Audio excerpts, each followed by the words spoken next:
Muito bem. Nós estamos examinando alguns temas do pensamento de José Pedro Galvão de Souza, que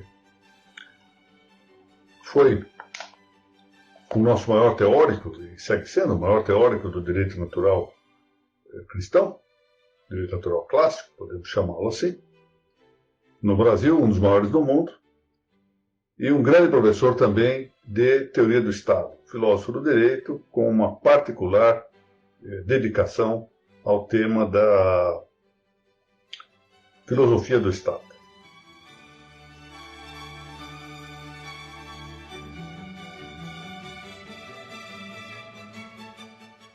Estamos seguindo aqui o roteiro dessa iniciação à teoria do Estado, que aqui está, um livro escrito de maneira muito simples, muito clara, mas que com essa clareza, é interessante, não deixa de pôr em destaque exatamente a sua profundidade.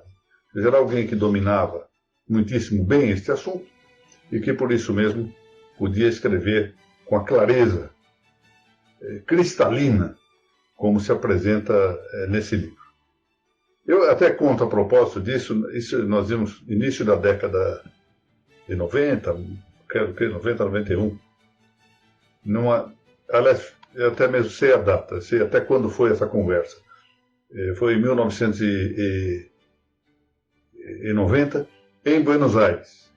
Nós estivemos juntos em um seminário de filosofia em Buenos Aires e durante a nossa estadia lá, ele certa vez, durante uma refeição, me confessou que já tinha 80 anos de idade, eu ia fazer,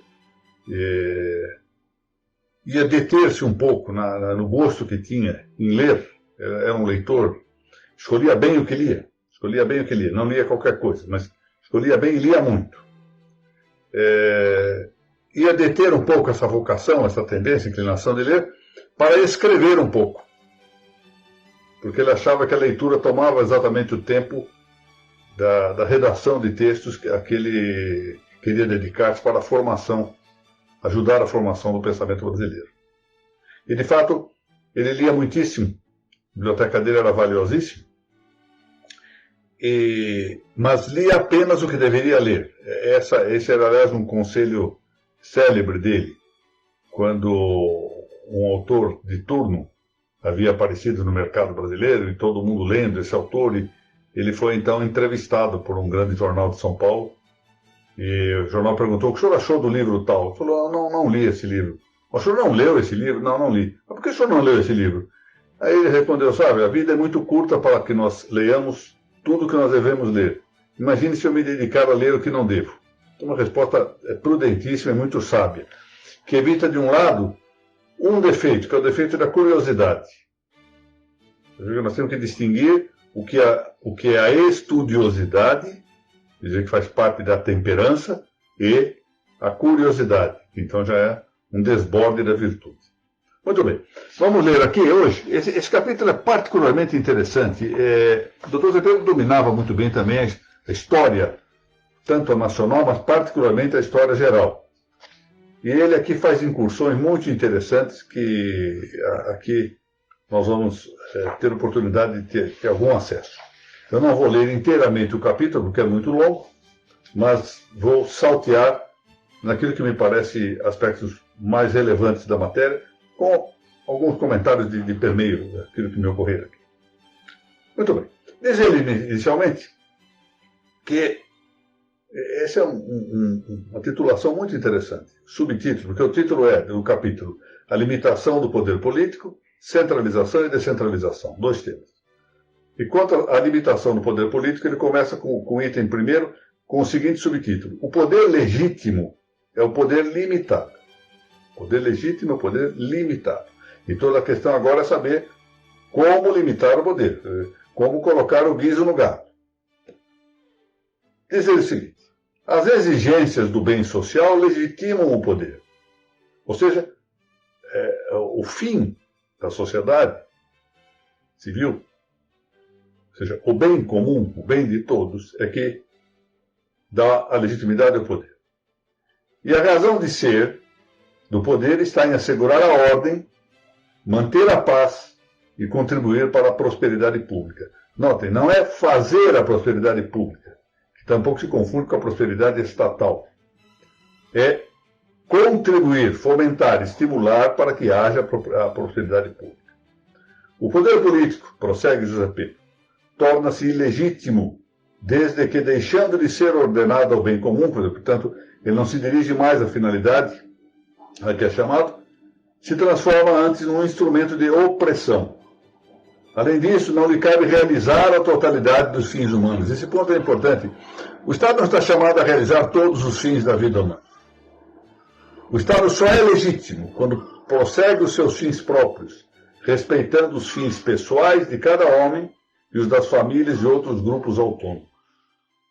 Muito interessante. Ontem tivemos uma notícia a propósito disso, de certo modo, trágica.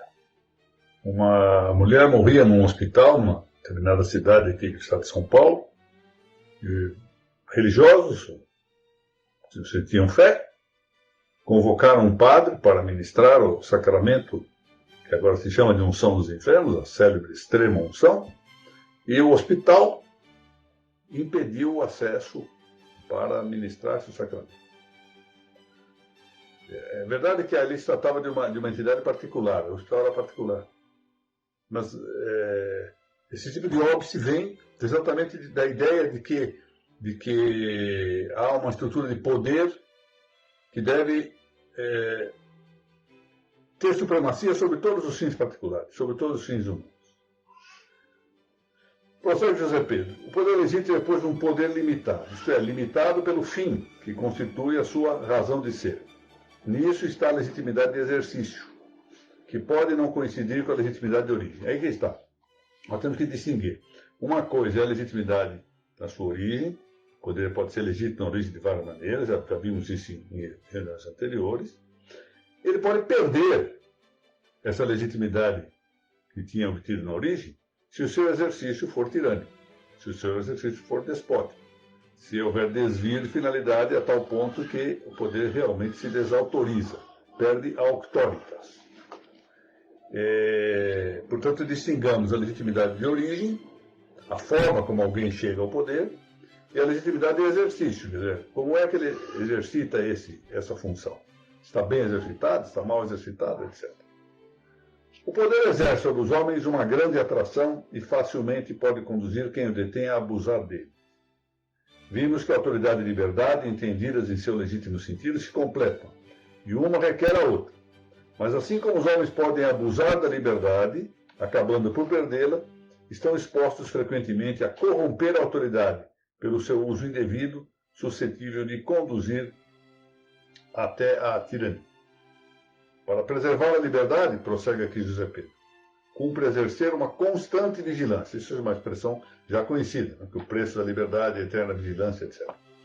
Vigilância que nos coloca em posição de defesa atenta contra os que ameaçam, pelo abuso da sua própria liberdade ou pelos excessos do poder, e ainda contra nós próprios, pois podemos perder a liberdade se não soubermos dominar nossas más inclinações e nossas paixões. Veja que ele tem uma posição bem equilibrada. Ou seja, a preservação da liberdade supõe que nós vigiemos os excessos de liberdade também, que falseiam a verdadeira liberdade, tanto quanto vigiemos, cuidemos dos excessos do poder que suprimem ou asfixiam essa liberdade. Diga-se o mesmo da autoridade legítima. Exige ela uma vigilância constante de seu titular, para não se transformar em poder despótico. E da parte dos que lhe devem observância, reclama também toda atenção, para que as suas liberdades sejam respeitadas. A vigilância, diz aqui José Pedro, do titular do poder sobre si próprio é uma questão de consciência, dependendo da formação moral do indivíduo. Aqui está o ponto central.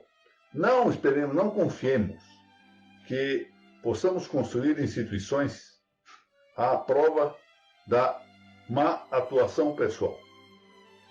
Na verdade, as instituições humanas quase sempre pagam o preço, o tributo das pessoas que exercem os poderes correspondentes a essa instituição.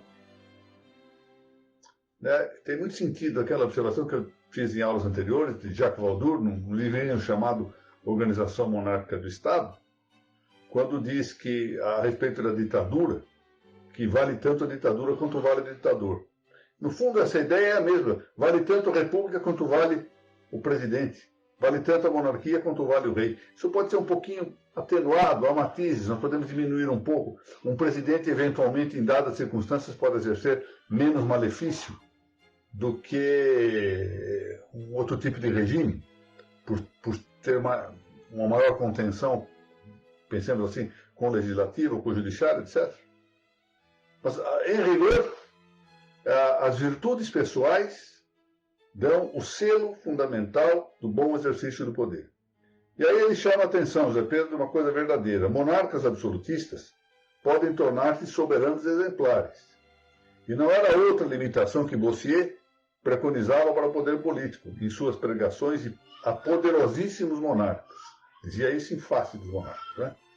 Num regime de monarquia absoluta, por exemplo, como foi o de Luís XIV, já um São Luís IX seria sempre aquele soberano justiceiro e misericordioso, cujas sentenças sobre o cavalo de Vincennes não deixariam de ser igualmente proferidas nos jardins de Versailles. Olha que coisa linda.